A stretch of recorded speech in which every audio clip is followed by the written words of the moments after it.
আপনার কি মনে আছে একটা famous dialogue? 'The wolf of Wall Street' মুভির জর্ডান বেলফোর্টের একটা ডায়ালগ। সেটা ছিল এমন, "sell me this pen." Sell me this pen. আপনি যদি মুভিটা দেখে থাকেন বা এই ডায়ালগটা সম্পর্কে আপনার কোনো এক্সপোজার থাকে, আপনি তো বুঝতে পারেন যে একটা পেন সেল করতে গেলে আপনার সেলিং ক্যাপাসিটি প্রয়োজন। এখন মনে করেন আপনি এই পেনটা সেল করবেন। অ্যান্ড আপনি একটা কাস্টমারকে বলছেন বা যারা আপনার দোকানে এসছে তাদেরকে বলছেন যে এই পেনটাতে একটা সমস্যা আছে। সেটা হচ্ছে এটা ক্যাপ সিস্টেম। সো আপনি ক্যাপটা খুললে ক্যাপটা হারিয়ে যেতে পারে। এটা প্লাস্টিকের। এটার দাম খুব একটা বেশি না। এটার দাম ৳১০-৳২০ মতো হতে পারে। পেনটা খুব ভালো লেখে না। মাঝে, মাঝে কালি ঠিকমতো আসে না। পেনটাতে অনেক সমস্যা আছে।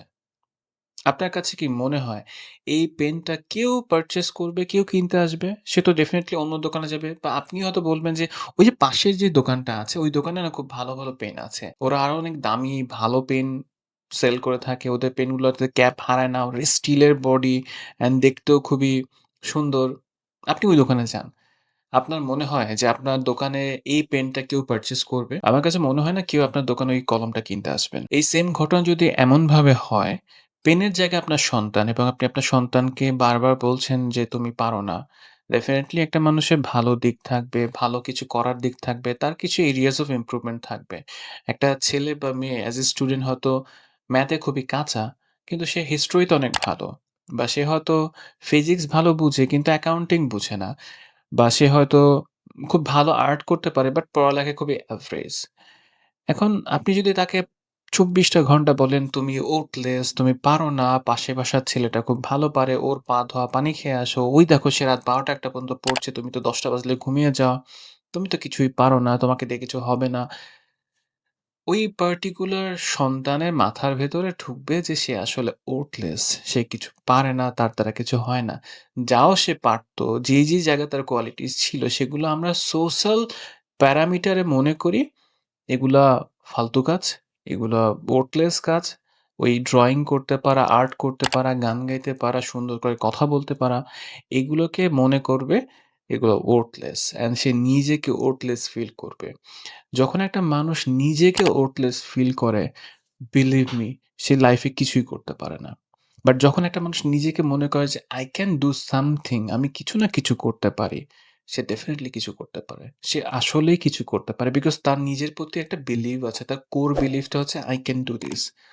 বাট আনফরচুনেটলি আমাদের প্যারেন্টস আমাদের ব্রেইনে, আমাদের বিশ্বাসে, আমাদের কগনিশনের মাঝে এমন একটা মেসেজ ড্র করে, "তুমি কিছুই পারো না। পাশের বাসার ছেলেটা, পাশের বাসার মেয়েটা সবকিছু পারে। তোমার কাজিন সব পারে, তোমার ভাই সব পারে, তোমার বোন সব পারে, বাট তুমি কিছুই পারো না।"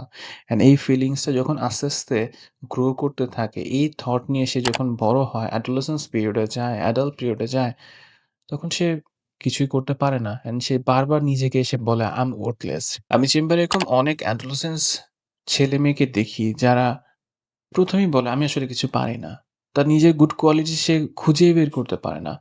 সো অ্যাজ এ প্যারেন্ট আপনাদের প্রতি আমার একটা রিকোয়েস্ট থাকবে যে আপনার সন্তান কিছু পারুক বা না পারুক, যতটুকুই পারে তার ভালো জিনিসগুলোকে তার সামনে বলেন, তাকে নার্চার করেন।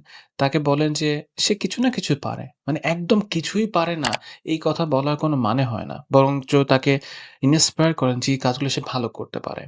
একটা ছোট্ট আর্টিকেল পড়ছিলাম Facebook স্ক্রল করতে গিয়ে। সেটা এমন ছিল যে কোনো একজন টিচার লিখেছেন যে, "আপনার ছেলে গাধা, আপনার ছেলে পারবে না কিছু।" মানে সে আইকিউ লেভেল খুবই কম। আমার আসলে এক্সাক্টলি আর্টিকেলটা মনে নেই। বাট এইটাই মেসেজ ছিল যে টিচার কোনো একজন স্টুডেন্টকে রিপোর্ট কার্ডে লিখেছে সে আসলে গাধা। এমন কিছু একটা ওয়ার্ড। তো যিনি মা তিনি বলেছেন যে, "you are exceptionally brilliant student." মানে তুমি এতটাই এক্সেপশনাল যে তোমাকে আসলে টিচার মার্ক করতে পারছেন না। এবং ওই সন্তান বিলিভ করছে যে সে আসলেই ব্রিলিয়ান্ট, আসলেই এক্সেপশনাল অ্যান্ড দেন ফাইনালি সে কিন্তু লাইফে ভালো কিছু করতে পেরেছে। সো নিজের প্রতি নিজের এই কোর বিলিফটা খুব ইম্পোর্টেন্ট।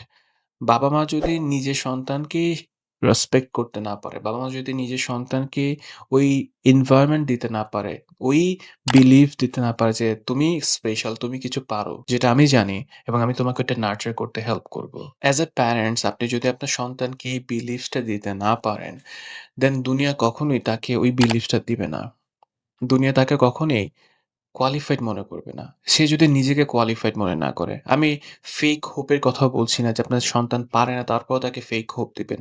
আপনি এক্সপ্লোর করেন, আপনি দেখেন আপনার সন্তান কোন জায়গাটায় ভালো। ম্যাথে ভালো করতে হয় না। সবাইকে আর্ট করতে হয় না। সবাইকে গান গাইতে হয় না। একেকটা মানুষ একেক দিক থেকে কোয়ালিফাইড। একেকটা মানুষের একেকটা স্পেশাল কোয়ালিটি আছে।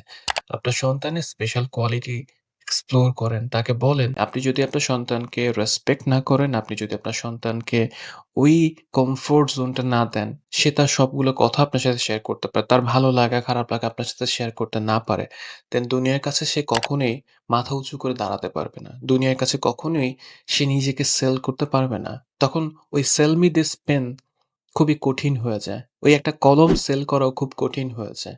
বিকজ দুনিয়া অনেক কঠিন একটা জায়গা। দুনিয়াতে আপনাকে কোয়ালিফাইড হতেই হবে। কোনো না কোনো জায়গায় আপনাকে কোয়ালিফাইড হতেই হবে। আপনি যদি এভারেজ থাকেন, আপনি সারাটা জীবন কষ্ট করবেন। সো আপনার সন্তানকে নার্চার করেন, তার স্পেশাল কোয়ালিটি গুলো পিক আপ করেন, এক্সপ্লোর করেন অ্যান্ড নার্চার করেন।